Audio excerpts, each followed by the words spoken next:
আমলিগির লোকজন কুরবানি কম দেবে, এই কারণের জন্য হচ্ছে গরুর বাজার দুর্বল।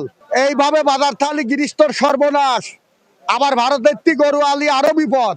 গতবারেতে একটু বাজার মন্দার মতো হয়েছে, কারণ আর সরকার বদলে গেছে, সব সরকার তো সমান না।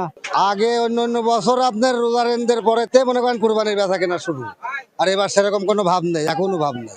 এক বছর গরু পালিছি 85টা কিনে, খরচ 85 সহ আর খরচ সহ 1,40,000 পড়েছে। এখন দাম হচ্ছে 170-75। আমার তো গরু পুষে মানে পাইলে লস।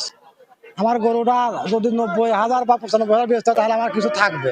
আমি 60টা গরু নিয়ে আসছিলাম, আমি 6টা বেচেছি, আর একটা গরু আছে। তো মোটামুটি অল্প সীমিত লাভ, আমার বেশি লাভ না। গরুর বাজার একটু কম, আমার অল্প সীমিত লাভে আমি ছাড়িয়ে দিয়েছি। গত বছর ভাই এই কুরবানির এর আগে 1 মাস আগে বেচা কেনা শেষ, কিন্তু এই বছরে বেচা কেনা নাই, এখনো সেরকম বেচা কেনার কোনো ভাব নাই। এখন গরু বাছুর কিনা বেচা তো শুরু হবে, কিন্তু এখনো শুরু হচ্ছে না। তো এই ছাগলগুলা বড় ছাগল বিক্রি বাইরে চলে যাবে, কিন্তু এখন তো তা হচ্ছে না।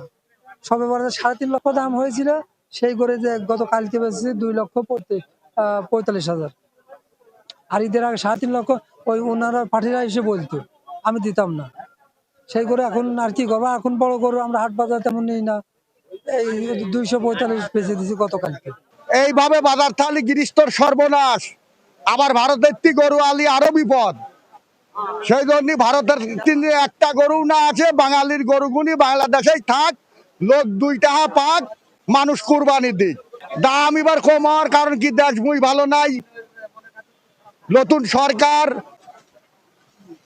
আমলিগির লোকজন কুরবানি কম দেবে, এই কারণের জন্য হচ্ছে গরুর বাজার দুর্বল। আমরা হয়তো দেখতে পারবো আর 2-4 দিনের ভিতরে হাট জমজমাট হয়ে যাবে। আশা করছি যে খামারি যা উৎপাদন করেছে তা আমাদের চাহিদার তুলনায় সেটা পর্যাপ্ত।